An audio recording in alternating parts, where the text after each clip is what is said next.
రాజకీయాలను వాచ్ చేస్తూ ఉండడం కానీ ఇవన్నీ చూసిన తర్వాత ఎప్పుడూ జరగనటువంటి అరాచకాలు జరుగుతున్నాయి.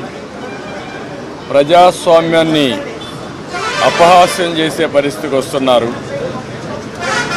ఇంతవరకు మీరు చూస్తే కేసులైతే మా మీద విపరీతంగా బుక్ చేసి అంటే ఎక్కడ కూడా పనిచేయకుండా చేయడం కోసం రాజకీయ పార్టీల్ని రాజకీయ పార్టీల కార్యకర్తల్ని లేకుంటే అందులో పనిచేసే వ్యవస్థనే మొత్తం సర్వనాశనం చేయాలి, నిర్వీర్యం చేయాలని ప్రయత్నం చేశారు. ఇప్పుడు ప్రజల్లో ఉండే తిరుగుబాటు చూసిన తర్వాత హోల్సేల్గా ఓటర్స్ అందరినీ మార్చేయడం, దొంగ ఓట్లు వేసుకోవడం ఇలాంటివి చేస్తే తప్ప సాధ్యం కాదనే కన్క్లూజన్కి వచ్చారు. ఈరోజు ఒక ఎగ్జాంపుల్ ఇచ్చాం. ఒక్క చంద్రగిరిలో ఫామ్ 6 కింద 1,15,000 ఓట్లు ఇచ్చారు.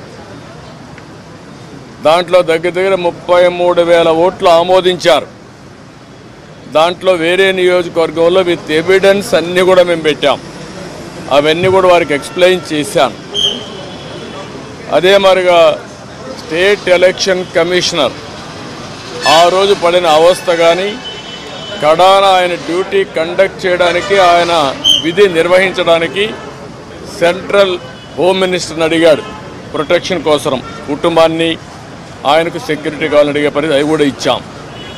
ఫైనల్గా మేము రిక్వెస్ట్ చేసింది వారిని ఒకటే చెప్పాం, ఏదైతే ఎలక్షన్ డ్యూటీ కేసే ఆఫీసర్ని సెలక్షన్ ప్రాసెస్లో కాకుండా ఆల్ ఇండియా లెవెల్లో చేసే బెస్ట్ ప్రాక్టీసెస్లో ఎంపిక చేసుకోవాల్సిన అవసరం ఉంది.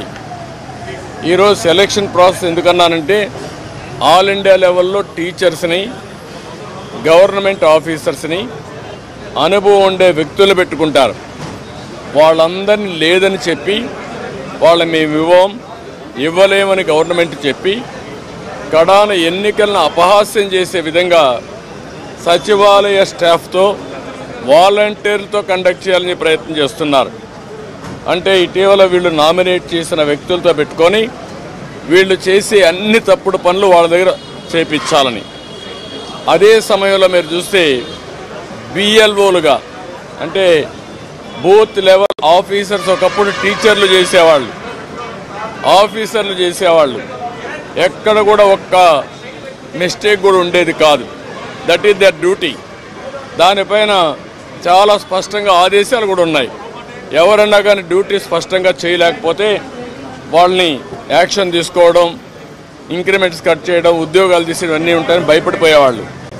ఈరోజు ఎవరు చేస్తున్నారంటే కడాన మహిళా పోలీస్ 2,600 మంది బిఎల్ఓని మహిళా పోలీసులు పెట్టేశారు. ఇది నాకు ఆశ్చర్యం వేస్తుంది. 83 నియోజకవర్గంలో మహిళా పోలీసులను బిఎల్ఓకి పెడితే వాళ్ళకి మహిళా పోలీసులకు ఏం తెలుస్తుంది ఇవన్నీ అంటే? ఇంకొక పక్క వై ఏపీ నీడ్స్ జగన్ అని కలెక్టర్ దగ్గర నుంచి అందరూ క్యాంపెయిన్లు చేస్తారు. ఇప్పుడు చేసిన అరాచకం చాలదు, రాతి యుగానికి తీసుకుపోవడానికి అలాంటి వాళ్ళు పెట్టుకొని చేసే పరిస్థితికి వస్తున్నారు.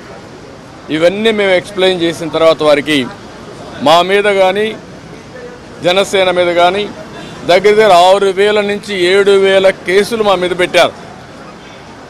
ఒక్క పుంగనూరులో ఒక కేసులో 250 మంది పెట్టారు. 200 మంది పైన జైలుకు పోయి వచ్చారు. ఇప్పుడు బైండ్ ఓవర్ కేసులు పెడుతున్నారు. అంటే నీ మీద కేసు ఉంది, పోలీసు వాళ్ళు నోటీస్ ఇస్తారు, ఎంఆర్ఓ దగ్గర సరెండర్ కావాలి అంటే మళ్ళీ బెదిరించడం. ఎలక్షన్లో ఎవరిని పని చేయనీయకుండా నిర్వీర్యం చేయడానికి లేకపోతే మళ్ళా వాళ్ళని అరెస్ట్ చేయడానికి ప్రయత్నం చేసే పరిస్థితి వచ్చారు. ఇది జరిగితే ప్రజాస్వామ్యం ఇంక కూని అయిపోయినట్టే. There is no democracy. నేను ఆ విషయం చెప్పాను.